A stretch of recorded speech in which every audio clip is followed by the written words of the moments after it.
हमारे भाई ने एक बहुत अच्छा प्रश्न किया कि उनके कुछ दोस्त थे, वो बोलते इस्लाम तो एक ऐसा मजहब है, धर्म है कि डूज एंड डोंट्स, करो मत करो, करो मत करो, इस पे चलता है।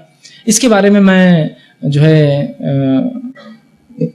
तो उस शख्स को हम उस व्यक्ति को कैसे बताएं। देखिए मेरे साथ भी एक ऐसी बात हुई थी, कॉर्पोरेट सेक्टर में ये होता है, मेरे भी बहुत से बिजनेसेस थे, मैं करते रहा, कॉल सेंटर्स था, ये था, तो ये बातें मेरे सामने बहुत आती थी कि इस्लाम तो डूज एंड डोंट्स, ये हराम, वो सूद मत खाओ, ये मत करो, तुम ये नहीं खाते, वो नहीं पीते, ये नहीं करते, वहाँ नहीं जाते, बड़ा डूज डोंट है, ये नहीं होना। रिलीजन तो वो है बस जिसको कह रहे हैं फ्रीडम होना चाहिए हर चीज़ में, बस जो मन चाहे, जो दिल चाहे हम करें, ठीक।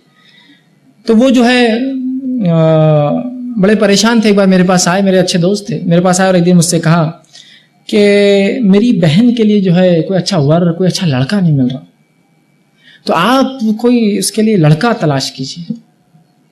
तो मैंने कहा इसमें कौन सी मुश्किल बात है, मुझे चुटकियों का काम है। तो कहा कैसे? मैंने कहा तुम।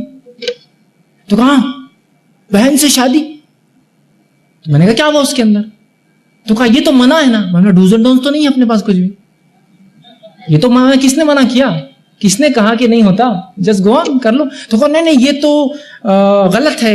मैंने गलत क्या है? तो बोले ये हराम है। मैंने कहा मैं तो इसीलिए तो बहुत चीजों को बोलता हूँ ये हराम है, ये हलाल है, तो आप मुझे कहते हैं कि ये इस्लाम तो अजीब मजहब है, डू डोंट, ये करो, ये मत करो, ये खाओ, ये मत खाओ। तो मैंने कहा अब तुम जो नहीं कर रहे हो अपनी बहन से विवाह, तो उसकी वजह क्या है? तो कहा धर्म में इसकी इजाजत। मैंने कहा हाँ, धर्म जिसकी आज्ञा दे वो हलाल होता है, धर्म जिससे रोक दे उसको हराम कहते हैं अरबी में। तो जो डूज एंड डोंट्स है, हराम और हलाल है, ये मैं मन से नहीं तय करता हूँ बोलना, ईश्वर की तरफ से ये सब चीजें हैं तो हम वो करते हैं बोलना, मन से नहीं। तो हर धर्म में डूज एंड डोंट्स होते ही है, याद रखिए, बिना किसी सेकंड ओपिनियन के हर जगह होते हैं। ये अलग बात है कि वो लोग छोड़ चुके होते हैं, और जब एक इंसान धर्म पे चलता है तो कहते हैं ये गलत है, ये फला है, तो ऐसा नहीं, हर धर्म में जो डूज एंड डोंट्स